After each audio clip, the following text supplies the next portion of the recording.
드렸습니다. 로마서 그러면 여러분 생각나는 거 있으시죠?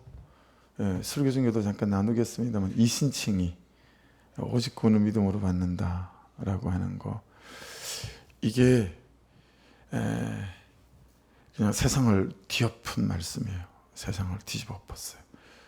1000년 동안 캐톨릭이 다스려왔던 세상, 그래서 하나님을 믿는 신앙이 거의 이방 종교처럼 우상단지 섬기는 걸로 세상이 다 그렇게 갈 때 이 말씀 한 구절이 로마서가 세상을 뒤집은 그런 말씀입니다.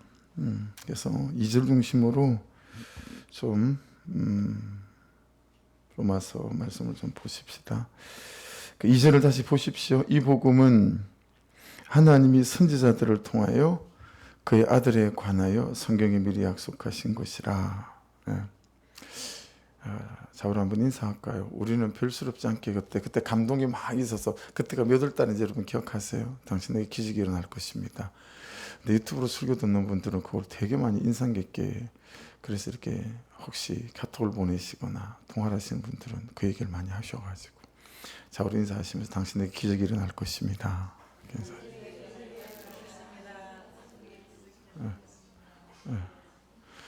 깜짝 놀라시네요. 누구나? 뭐 이렇게. 여러분에게 말씀을 통해서 기적이 일어날 줄로 믿습니다. 자, 거기 보시면 이 복음은 1절은 바울 사도가 자기 자신에 대해서 말한 거라면, 그렇죠? 이제 2절부터 한 6절까지는 복음에 대해서 설명을 하거든요. 이게 복음이다. 근데 2절을 보십시오. 세 가지로. 첫째, 하나님이 선지자들을 통하여, 그러니까 복음은 하나님이 선지자를 통해 계속 말씀해 오신 곳이다 라고 하는 거죠. 그래서 구약 안에 정말 메시아 예수 그리스도에 대한 말씀이 무궁무진하게 들어있죠. 그래서 구약의 말씀과 신약의 말씀이 다 이렇게 짝이 맞아요. 이걸 이제 신학적으로는 모양론이다 뭐 이렇게 말하는데, 다 짝이 맞아요. 이게 짝이 안 맞는 말씀이 없어요. 그냥 너무 많지만 한 가지만 말씀을 드리면, 여러분이 잘 아는 이사야 53장 5절 말씀, 그가 찔림은 우리의 허물 때문이요, 그가 상함은 우리의 죄악 때문이라, 그가 징계를 받음으로 우리가 나음을 입었고, 그리고 또 우리는 평안을 누리고, 그가 채찍에 맞음으로 우리가 나음을 받았도다. 이 말씀도 예수 그리스도를 말씀하시는 그 말씀이잖아요. 그러니까 구약의 선지자들의 모든 말씀을 통해서 계속해서 이 복음을 말하고 예수 그리스도를 말씀해 오셨다. 이 복음은 지금 여기서 갑자기 쑥 나온 게 아니고, 구약에서부터 수천 년 동안 다윗을 통해서, 아브라함을 통해서, 이사야를 통해서 계속해서 하신 말씀이다. 그래서 이 구약을 9자로 줄이면 메시아가 오실 것이다. 이게 구약의 전체적인 메시지였다라고 하는 거죠. 근데 여러분, 우리가 사는 지금은 신약 시대잖아요, 그렇죠? 여러분과 제가 사는 시대도 신약 시대고, 지금 로마서를 읽게 되는 로마 교회 성도들도 마찬가지로 신약 시대의 백성이죠. 그래서 이미 이 땅에 메시아가, 우리는 오신 지가 2000년이 훌쩍 지나지 않았습니까? 그러니까 우리는 메시아가 오셨다, 이 7자 시대에 살고 있는 거예요. 이걸 적용시키면 바로 적용이 되죠. 우리는 메시아가 오실 것이다 9자 시대에 살지 않고, 메시아가 오셨다라고 하는 7자 시대에 산다라고 하는 거죠. 그러니 우리 말씀이 우리에게 던지는 질문은 어떤 거죠? 너는 그 메시아를 만났는가? 라고 하는 거죠. 이미 2000년 전에 메시아가 오셨는데, 그럼 너한테 그 메시아는 누구니? 이런 거죠. 그래서 제가 할 말이 없어서 그렇게 물어보는 게 아니라, 여러분을 만나면 제가 양육할 때나 또 뭐 큐티할 때나 제가 항상 잘 물어보는 말이, 요즘 하나님하고는 어떻게 지내세요? 이 말 제가 참 잘 물어보거든요. 그러니까 하나님이 내 아버지인지 아빠인지 옆집 아저씨인지 마찬가지죠. 예수 그리스도가 내 삶의 모든 갈등과 모든 문제에 대한 메시아로 지금 내 안에 계신지, 아니면 그냥 예수 그리스도가 문자로, 그냥 임진왜란 때 있었던 나라를 구했던 그 이순신 장군처럼 하지만 나라를 구했지만 지금은 내게 아무것도 해줄 수 없는 이순신 장군처럼 예수 그리스도가 지금은 나한테 아무것도 해줄 수 없는 그런 예수 그리스도로 나에게 있는 상태는 아닌가라고 하는 거죠. 여러분 스스로에게 질문해 보셔야 되겠죠. 나는 예수 그리스도를 메시아로 만났는가? 나는 내 모든 문제 속에 메시아와 함께 서 있는가라고 하는 거죠. 특별히 이 원독자 오리지널 리더들 제일 처음에 로마서를 받아보는 이 사람들 입장에서 본다면 이 메시지는 강력하게 야 너는 예수 그분을 메시아로 믿니? 이 말이죠. 왜냐하면 유대인들은 예수를 메시아로 믿지 않았으니까요. 야, 예수가 메시아인데 그리스도가 메시아라고 하는 업력이니까요. 너는 예수를 메시아로 믿니? 너는 메시아와 함께 살아가고 있니? 라고 하는 메시지가 될 수 있겠죠.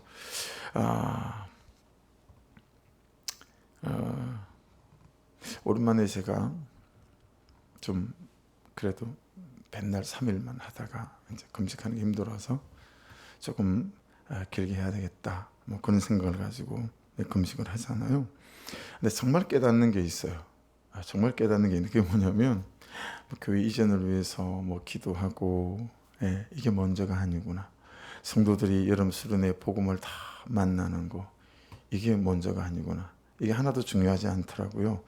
내가 훨씬 더 급한 사람이구나. 이걸 이제 깨닫게 되는 거죠. 왜냐하면 나의 불순종이 보이고 또 나의 교만이 보이고 나의 불신앙이 보이고 그래서 제일 그걸 먼저 말씀하시는 것 같아요. 넌 참 믿음이 없다. 이게 첫 메시지. 넌 참 믿음이 없다. 야, 네가 무슨 주제라고 네가 이전을 위해서 금식을 하니? 네가 무슨 주제라고 성도들이 여름 수련회 때 은혜 받을 걸 위해서 기도하니? 야, 너를 위해서 기도하라. 너를 위해서. 이게 첫 메시지인 거 있죠. 그게 이렇게 깨달리는 거 있죠. 그러니까 모든 문제가 여러분 제게 걸려 있는 거죠. 여러분 모든 문제가 여러분에게 걸려 있는 거예요. 근데 여러분이 예수 그리스도가 메시아면 담을 훌쩍훌쩍 달 뛰어넘어갈 것이고 아니면 지푸라기 안에도 걸려서 퍽퍽 자빠지겠죠.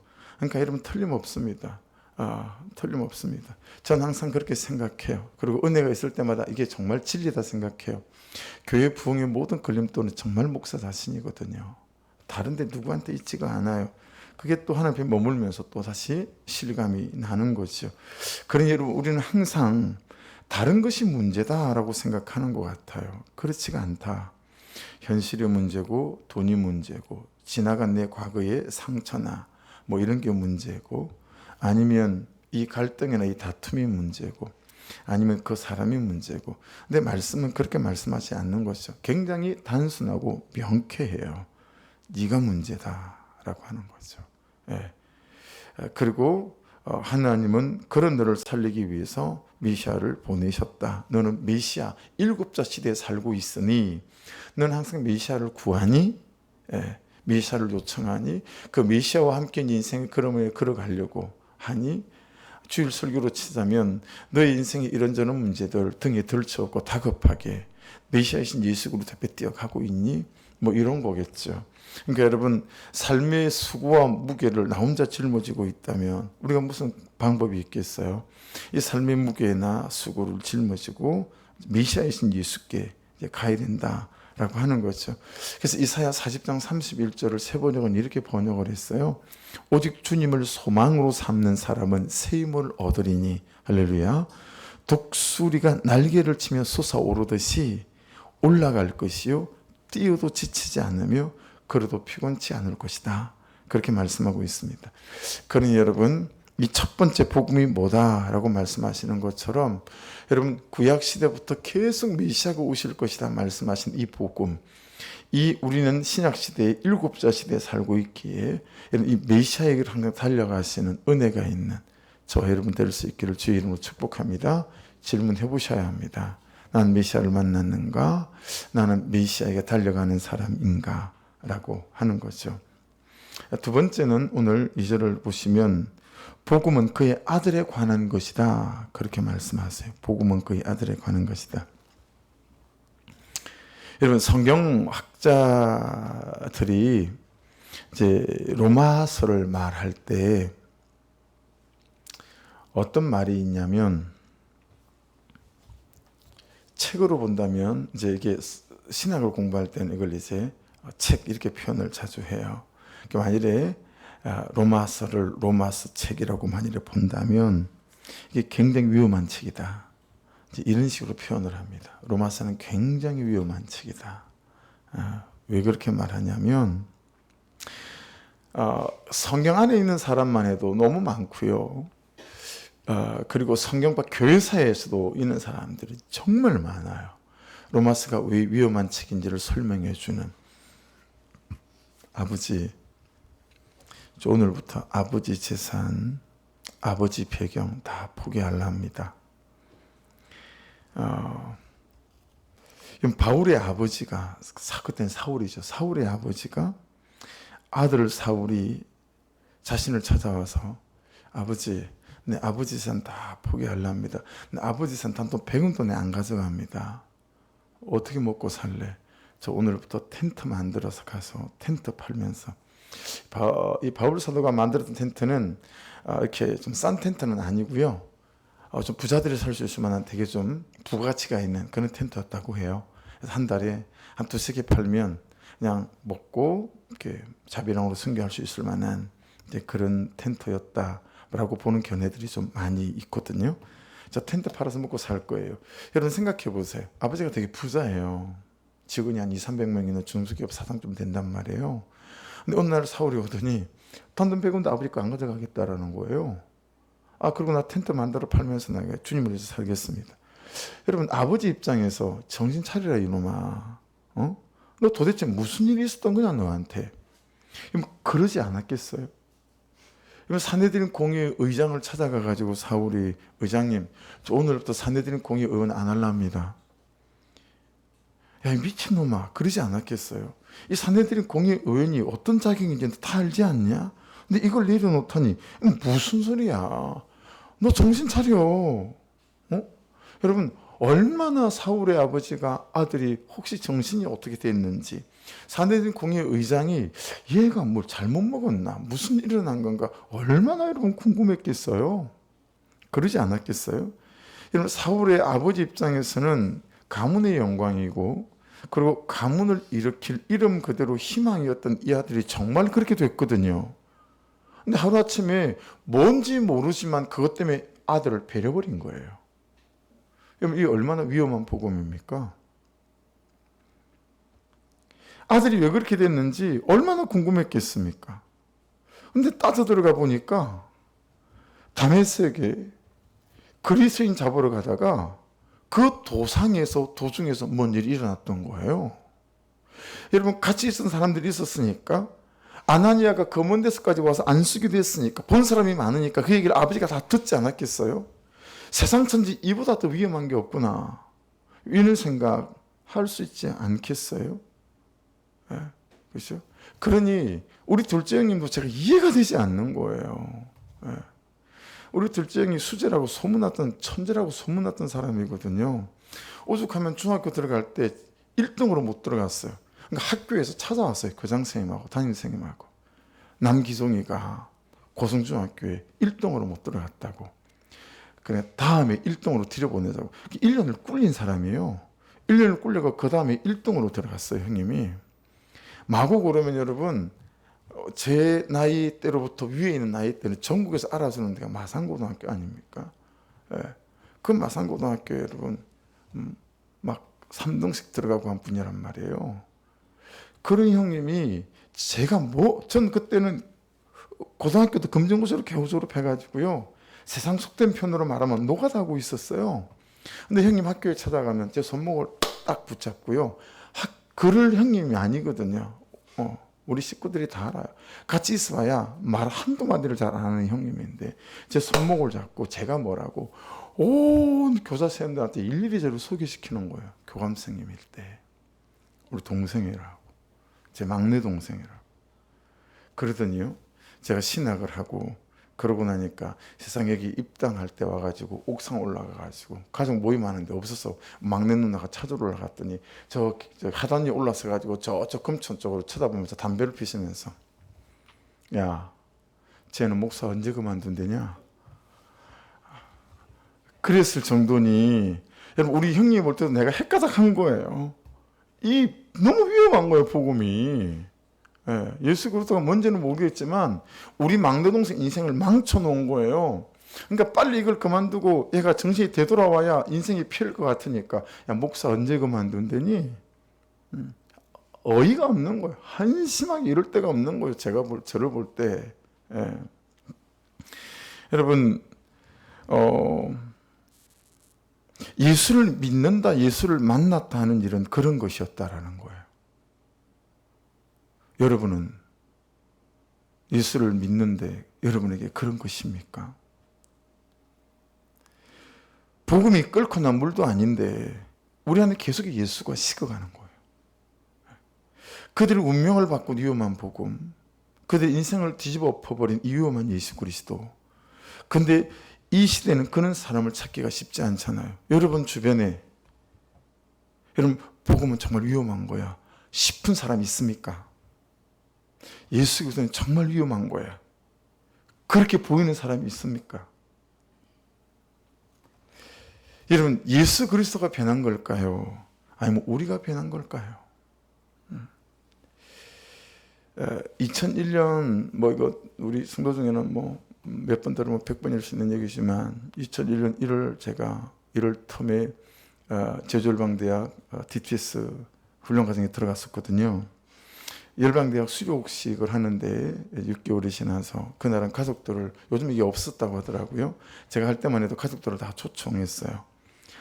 이제 캠퍼스 마당에서 이제 수료식 끝나고 저녁인지 점심인지 저녁인지 고기도 굽고 이렇게 정말 이렇게 수료식 하는 날이니까 현금 재미있고 기분 좋은 날이었죠. 식사를 하는데 할머니 한 분이 닭똥 같은 눈물을 툭툭툭 흘리면서 정말 시골 우리 어머니 같았어요. 쭈글쭈글해가지고 주름이. 그러면서 한 사람 한 사람을 손을 붙잡으면서 얼마나 처량하게 울면서 간곡하게 애절하게 애처롭게 부탁을 하는지. 그 부탁하는 말이 뭐냐면 우리 딸 좀 살려주세요. 우리 딸 좀 살려주세요. 그러면서요 한 사람 한 사람에게 얘기하는 거예요. 우리 딸이요 초등학교 때부터 서울대학교 간호학과 들어갈 때까지 1등을 단 한 번도 놓친 적이 없는 딸이에요. 서울대학교 간호학과도 1등으로 들어갔고요. 졸업할 때도 1등으로 졸업을 했어요. 그래서 서울대학병원 응급병동에서 너무 잘 지내고 잘 살고 있었는데 갑자기 아프리카인가 어딘가 선교사 간다고 그 좋은 직장, 그 좋은 학벌 다 때려치고 여기 지금 와 있다고. 제발 우리 딸 좀 살려주세요. 그리고 손을 붙잡고 우는데 기가 막혔습니다. 그날의 제 가슴의 여운이 아직도 있는 것 같아요. 그 자매가 같이 DTS 훈련 받았던 장미화 자매거든요. 지금 선교지 나가 있습니다. 여러분 초등학교 1학년 때부터 서울대학교 들어가는 그날 졸업할 때까지 1등을 한 번도 놓치지 않는 자매. 그런 자매가 그거 다 냅두고 선교지에 나가요. 이 얼마나 위험한 복음입니까? 얼마나 위험한 예수 그리스도예요. 그 어머님 할머니 입장에서 볼 때는 이거 딸의 인생을 망치는 거란 말이에요. 그렇죠? 여러분 누가복음 19장 5절에서 8절 여러분이 잘 아는 사람 얘기가 나와요. 삭개오. 예수께서 그곳에 이르사 쳐다보시고 이르시되 삭개오야 속히 내려오라. 내가 오늘 내 집에 유하여 하겠다 하시니 6절 급히 내려와 절고하며 영접하거늘 무사람이 보고 수군거리 이르되 저가 죄인의 집에 유하러 들어갔다 하더라. 같은 유대인이라도 세리장이었기 때문에 막 침뱉고 돌아서는 그런 사람이라고 아침에도 말씀드렸잖아요. 이렇게 예수 그리스도를 삭개오가 만났고 하룻밤을 지냈어요. 말씀을 들었어요. 하룻밤. 근데 그 다음에 삭개오의 정확한 워딩이에요. 그의 말 8절 삭개오가 서서 이 말은 다짐했다 이 말이에요. 주님 앞 딱 서서 다짐했어요. 여짜오되 주님 제가 주님 앞에서 이 시간 말씀드립니다. 내일 아침 제 소유의 절반을 가난한 자에게 주겠습니다. 그리고 만일 누구의 것을 쏘겨 빼앗은 일이 있으면 네 갑절을 갚겠습니다. 그래서 성경학자들은 예수 만난 그 다음날 삭개오는 거지가 됐을 거다. 그렇게 봅니다. 이 얼마나 위험한 복음입니까? 그렇죠? 이 얼마나 위험한 예수 그리스도예요. 여러분, 우리가 추구하는 기복하고 이 성경에서 일어나는 이 사람들의 삶하고 얼마나 반대이든지 평행성이든지, 그러니까 하나님의 역사와 능력이 없는 게 아니고요, 우리는 이 위험한 복음, 위험한 그리스도를 붙잡아 본 적이 있을까 싶은 거죠. 여러분, 이 진짜 복음, 이 위험한 복음, 이 예수 그리스도가 우리에게 메시아로 있게 될 때 성경에 있던 이 일들이 고스란히 우리에게 일어나는 역사들이 있게 될 줄로 믿습니다. 예. 이 부분에 대해서 오늘 새벽에 말씀을 나눴더니, 여러분, 6절 말씀에 진짜 절망하는 분들이 몇 분 계시더라고요. 6절 말씀에 이 복음은 바울 사도에게만 해당되는 줄 알았더니 6절 보세요. 너희도 그들 중에서 예수 그리스도로 부르심을 입은 자니라. 이 말씀이 절망적으로 와닿았대요. 이건 목사나 붙드는 말씀인 줄 알았는데 이게 나도 해당 사항이 된다니 너무 무거워. 그리고 오늘 출근하신 분이 계십니다. 저는 할렐루야예요. 나나 여러분이나 똑같은 길을 걷는 거예요. 할렐루야. 저를 달리 보지 마시기를 주의 이름으로 축복합니다. 여러분도 똑같은 차를 탄 거예요. 기분이 좋아지네. 우리 위험한 복음을 만난 거라니까요. 위험한 복음. 여러분, 삭개오에게 부모는 없을까? 묵상이 됐어요. 아내는 없을까? 아마도 그 다음날 여러분 삭개오가 이혼하자 그러지 않았을까요? 아내가 갈라서 오늘부로 이 미친 남편아 그러지 않았을까요? 여러분, 이런 반응을 하는 삭개오를 보고 가족이나 지인들이나 주변 사람들 어떻게 생각했을까요? 대단하다. 와, 엄청나다. 위대하다. 박수 치주고 응원해주고 여러분 함성을 지르고 그랬을까요? 저거 위험하다. 저거 복음인가 뭔가 예수인가 저거 뭔가 야 세상에서 가장 위험한 물건이다. 저거 그러지 않았을까요? 여러분, 우리 보고 누군가가 저 위험한데 이렇게 생각하는 사람 있을까요? 근데 이렇게 말하기는 하죠. 남편들이 야 좀 기도 좀 해. 새벽에 나가서 야 그래도 기도해야 된다고 새벽에 깨워서 기도로 내보내는 남편이 있잖아요. 지는 술 먹고 막 이러면서. 그래서 위험하다 생각은 해본 적이 없는 거예요. 남편이 위험해. 좀 알아듣는 거죠. 여러분, 길을 잘못 들으신 거예요. 되돌아서기에는 너무 멀리 보셨어요. 어떡하냐 이거, 그죠? 여러분, 그의 아들에 관하여, 여러분, 이 사람들 중심에 뭐가 있었죠? 그의 아들이 있었어요. 예수 그리스도. 그쵸? 이 메시아. 여러분, 지옥을 모르고 영생을 모르고 100m가 결성점인 줄 모르고 50m 이 땅만 결성점인 줄 아는 사람들에게야 예수 그리스도가 복음이 위험한 것이겠지만, 지옥을 알고 영생을 아는 사람들에게는 예수 그리스도는 유일한 길이고, 할렐루야, 사는 길이고 영생의 길 아니겠습니까? 그래서 예수 그리스도는 우리의 존재를 살리시는 분이시고 우리의 인생과 운명을 뒤집어 엎어서 진짜 감격 가운데 초대해 주시는 분이고, 돈에서 자유케 하시고 이 갈등과 다툼에서 우리를 자유케 하시는 분이시다 라고 하는 것을 우리가 깨닫게 되었습니다. 마지막 세 번째는 이번 성경에 미리 약속하신 것이래요.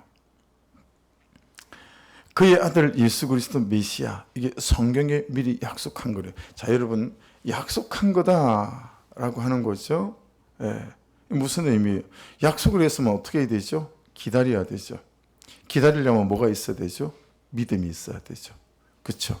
그러니 여러분, 이 모든 말씀에 기록되어져 있는 약속은 믿음이 있어야 내게 됩니다. 할렐루야. 믿음이 있어야 기다릴 수 있고 믿음이 있어야 내게 되는 거예요. 그러니 여러분, 항상 나의 믿음이 살아있나 죽어있나 이거 살펴야 되는 거거든요. 내 믿음이 살아있나? 내 믿음이 깨어있나? 이런 것 저런 것 가지고 금식하고 기도하니까 넌 진짜 믿음이 없다. 이게 첫 메시지였다니까요. 예. 여러분, 약속의 성취, 약속하신 거잖아요. 이 약속이 내 인생의 성취가 되려면 그 약속을 믿는 나로 인해서 약속이 어떻게 되죠? 실제가 되죠. 현실이 되죠. 사실이 됩니다. 할렐루야.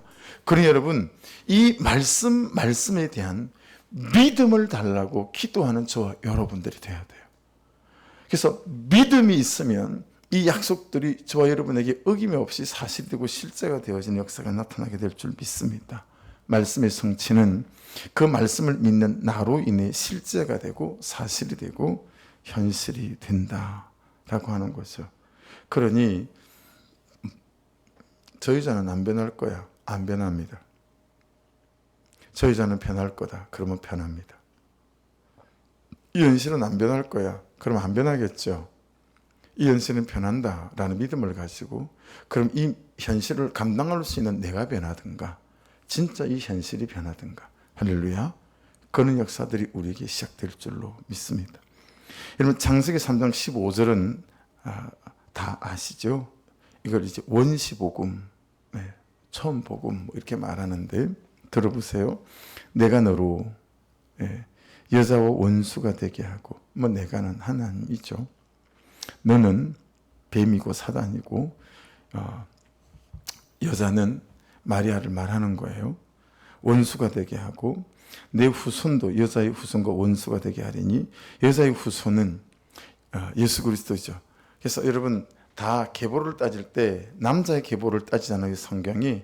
여기서 남자의 후손은 그러지 않고 여자의 후손이라고 말한 이유는 성령으로 잉태된 예수 그리스도이기 때문에 이제 여자의 후손을 이렇게 말하는 거거든요.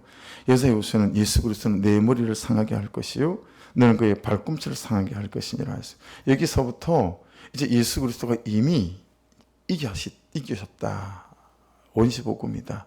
그러니까 여러분 보세요. 우리는 이미 이긴 싸움을 하고 있다라고 하는 것입니다. 할렐루야. 이미 이긴 싸움을 하고 이게 진짜 우리의 믿음이거든요. 그래서 여러분 제가 어떤 예를 드려요. 제가 집에 들어갔더니 일본하고 한국하고 축구를 하고 있는 거예요. 우리가 또 일본하고 축구하면 또 피가 끓잖아요. 어쨌든 일본은 이겨야 된다. 그래가지고 막 제가 핏발이 서가지고 막 2대1로 치고 있었거든요. 막 이러고 있으니까 형님이 지나가다가 셋째 형이 피식 웃는 거예요. 그러더니 야, 그 이미 이긴 거야. 그래서 뭔 소리예요? 그랬더니 제가 재방송을 보고 있었던 거예요. 재방송 보면서 막 지고 있다고. 근데 그게 이겼던 거예요. 형은 이미 본 거죠? 그런 거예요. 여러분 예수 그리스도가 여러분의 인생을 이겨 놓으셨습니다. 저의 인생을 이겨 놓으셨습니다. 할렐루야. 이게 우리의 믿음이에요. 왜냐하면 예수 그리스도 오셨고 십자가에 달리심이 우리의 모든 죄를 씻어주셨고 부활하셨기에 사망 권세를 깨뜨린 예수 그리스도가 이미 해놓으신 이긴 싸움을 내가 살아가고 있다. 어쨌든지 사단은 우리의 현실은 이 믿음을 가져가는 거죠.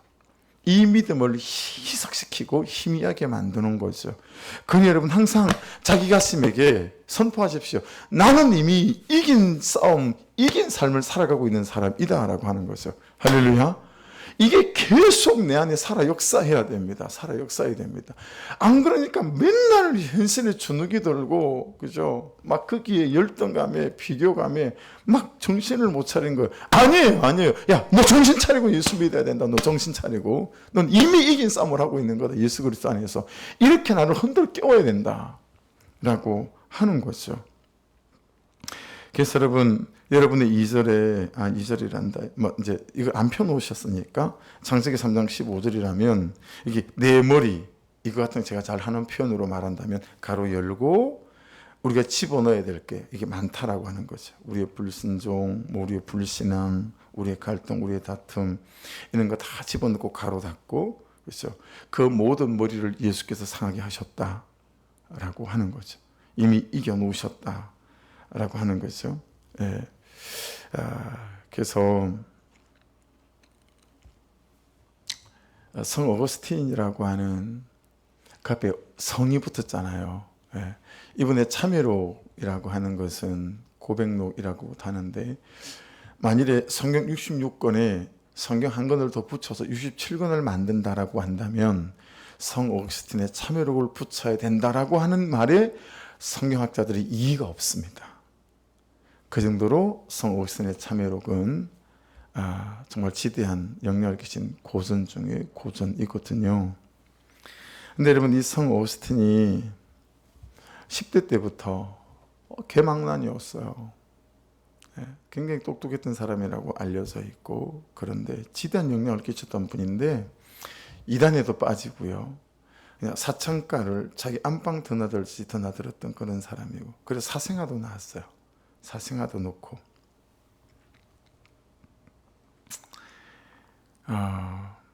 어머니 모니카가 얼마나 이렇게 방황하는 아들 어거스틴을 위해서 기도했는지 몰라요. 그렇게 기도하니까 암브로스라고 하는 대주교가 있어요. 그 암브로스라는 대주교가 했던 말이 지금도 여러분들이 잘 알고 있는 말이 있어요. 야, 그때가 언제인데 지금까지 모니카한테 그렇게 격려했대잖아요. 기도하는 아들은 망하지 않는다고. 믿음을 가지고 기도하라고. 그렇게 격려했던 말이 지금까지 우리가 쓰고 있는 말 아닙니까? 그죠? 그게 이 암브로스라고 하는 대주교가 어거스틴의 어머니한테 해준 말이거든요. 어거스틴 자신도 너무 괴로운 거예요. 그래서 어거스틴이 가장 많이 했던 말이 그의 참여록에 보면, 하나님, 저 언제까지 이렇게 두실 겁니까? 그게 무슨 얘기냐면, 제가 죄인 줄 알지요. 근데 이 죄 짓는 자기 자신을 자기가 이길 수 없는 거죠. 이게 의지로 안 되는 거잖아요. 그렇죠? 정말 하나님 그분의 은혜가 내 안에 있어야 되어지고 그런 거 아니겠어요? 하나님 저를 언제까지 이대로 두실 겁니까? 이제 그러는 거죠. 그날도 술이 거나게 취해가지고요 있는데, 톨레르게 이는 말이 계속 들리는 거예요. 환청처럼. 톨레르게라는 뜻이 뭐냐면, 야, 너 책을 집어라. 그리고 책을 읽어라. 이런 뜻이거든요. 톨레르게. 그래 여러분, 집으로 거절할 수 없는 어떤 감동과 음성이어서 집에 들어가서 성경책을 딱 폈는데, 그 성경책을 핀 게 여러분 로마서 말씀이었어요. 로마서 말씀. 그 로마서 13장 제일 뒤에 11절로부터 14절. 또한 너희가 이 시기를 알거니와 자다가 깰 때가 벌써 되었으니 이는 이제 우리의 구원이 처음 믿을 때보다 가까웠음이라. 밤이 깊고 낮이 가까웠으니 그러므로 우리가 어둠의 일을 벗고 빛의 갑옷을 입자. 낮에와 같이 단정히 행하고 방탕하거나 술 취하지 말며 음란하거나 호색하지 말며 다투거나 시기하지 말고 오직 주 예수 그리스도로 옷 입고 정욕을 위하여 육신의 일을 도모하지 말라. 제 청년 때에 제 인생을 붙잡아줬던 말씀 중에 한 구절이 마지막 구절이에요. 오직 주 예수 그리스도로 옷 입고 정욕을 위하여 육신의 일을 도모하지 말라. 제가 하고 있는 일들을 보니까 전부 내 정욕을 위해서 하고 있는 일들이더라고요. 제 청년 때를 흔들었던 말씀이 이 구절이었는데, 여러분 이 11절로부터 이 말씀이었어요. 어거스틴이 이 말씀 때문에 인생의 대전환이 일어나죠. 이때부터 이 사람이 이 말씀에 사로잡혀서 인생과 운명이 뒤집어져요. 나중에는 이 앞에 거룩한 어거스틴이란 말까지 붙어요. 그래서 사람들이 마치 예수님 보듯이 이 사람을 봤어요. 그랬을 때 어거스틴이 자기 죄를 다 오픈하고 고백한 내용이 참회록입니다. 모든 세상 사람들이 예수님처럼 떠받들 때, 아니요 내가 어떤 사람인 줄 아십니까? 그러면서 자기가 사창가를 드나들던 사람이었다라는 거, 사생활을 낳았던 사람이라고 하는 거, 얼마나 많은 우상 숭배했던 사람이라는 거, 그걸 적나라하게 다 고백한 게 참회록이라는 책이거든요. 네. 여러분 로마서 묵상에 가는 동안에 여러분 된다면 로마서를 5번, 10번 더 읽어보십시오. 로마서에서 사람들이 다 인생이 바뀌었습니다. 감리교하고 우리 성결교하고는 요한 웨슬레 목사님, 여러분 대단하죠. 19명을 어머니가 낳았는데 요한 웨슬레 목사님은 15번째였어요. 와, 19명을 올려면 2년에 한 번씩 나와도 이게 38년, 야, 진짜 대단하죠, 그죠? 그래서 15번째였는데 요한 웨슬리 목사님도 뭐 천재 소리를 듣던 분이었는데 이분도 회심한 게 루트가 지었던 로마서 소문, 그거를 올드 스케이트라는 강장에서 이제 기억도 해요. 1738년 5월 24일이거든요. 이제 이분의 신학을 우리가 배웠기 때문에 이분이 회심한 날짜를 제가 기억하는 거예요. 1738년 5월 24일 날 그 올드 스케이트 강장에서 이 로마서에 대한 말씀을 읽을 때 그때 회심을 해요. 네, 그때 회심을 해가지고 인생이 뒤집어지거든요. 여러분, 오늘 본문에 나오는 로마서 1장 16절 17절은 루트. 이야, 캐톨릭은 너무너무 타락한 거죠. 그래서 루트는 뭐 종교개혁할 마음이 있었던 건 아니고요. 이대로 안 됩니다. 이렇게 돌아서야 됩니다. 뭐 이런 거. 루트도 죄를 이기지 못하는 자기 어떤 이런 삶 때문에 너무 괴로워가지고요. 베드로 계단을 무릎으로 막 기올라가고 피투성이가 되고 막 그랬는데도 이게 해결이 안 되더라는 거죠. 총탑 꼭대기 위에서 로마서를 읽다가 이 로마서 16장 17절에서 이분이 회심을 해요. 그때 나온 게 이신칭이에요. 야, 이 캐톨릭에서 강조하는 이런 거 말고 오직 예수 그리스도를 믿음으로 말미암아 우리가 구원을 받는구나. 이 이신칭이 이걸 깨닫고 이분의 인생이 뒤집어지잖아요. 그리고 여러분, 이신칭이가 종교개혁의 깃발이 되어지는 것 아니겠습니까? 믿음으로 구원을 받는다라고 하는 거. 여러분, 루트도 로마서에서 뒤집어졌어요. 여러분, 이만큼 로마서 말씀들은요, 위험한 말씀이고 정말 사람을 뒤집어 놓는 말씀이니까 여러분, 큐티에 나가면서 그 한 권의 책을 한 10번씩 읽어보신 적이 없으시잖아요. 이번 로마서를 큐티에 가면서는 때마다 로마서를 열어서 계속 좀 읽어보십시오. 계속 읽어보십시오. 그리고 잘 이해가 안 되면 메시지 바이블 성경 같은 거 하나 사십시오. 많이 비싸지 않아요. 메시지 바이블 같은 거 사면 그 단락이 이해가 안 되면 메시지 바이블을 한번 쳐다보시면 금방 이해되세요. 네. 그러면 또 이해하고 또 읽어갈 수 있고, 맛은 이 성경이 훨씬 맛이 있어요. 근데 이해가 잘 안 되니까. 근데 그냥 유진 픽스 목사님이 해놓은 그 메시지 바이블 한 번만 보면 금방 이해가 돼요. 예. 그렇게 또 보시고, 다 그래요. 뭐 칼빈도 그랬고요. 로마서에서 뒤집어졌고요. 스코틀랜드 붕을 일으켰던 로버트 하딘 형제라고 있거든요. 그분들도 마찬가지예요. 어딜 갔는데 신학생들이 성경에 대해서 얘기를 하는데 너무 그냥 성경을 모르는 거예요. 그래서 불러다가 우리 집에서 같이 큐티 하자고, 성경 공부하자고. 그래서 여러분, 로마서 공부를 하다가 이제 이 사람들이 불이 붙기 시작했어요. 이 사람들이 스코틀랜드와 영국과 유럽 지역을 부흥시켰던 그런 불을 지르고 다녔던 사람들이 바로 이 로버트 하딘, 이 형제들로부터 말씀을 배웠던 사람들인데 그 내용이 전부 다 로마서였습니다. 네. 그래서 여러분, 각성이 일어나게 한 로마서, 정말 인생과 운명을 뒤집어 놓았던 로마서거든요. 그래서 그렇게 표현한답니다. 로마서는 반지로 비유한다면 반지에 보석이 박혀 있는 거 있잖아요. 그 보석이다. 그렇게 얘기하고, 또 반지의 제일 빛나는 부분이 어떤 부분이냐면 로마서 8장이다. 이제 그렇게 얘기를 해요. 로마서 8장 1장이 이제 7장 마지막 구는 오라나는 공고한 자로다. 누가 이 사망의 몸에서 나를 건져내랴. 이게 로마서 7장의 마지막 구절이라면 로마서 8장은 그러나 예수 그리스도 안에 결코 정죄함이 없나니, 이 말씀을 가지고 우리가 매번 유월절 어린 양의 피로 이 찬양을 부르는 거예요. 난 결코 정죄함이 없다라고 하는 거. 그래서 여러분, 말씀을 마치겠습니다.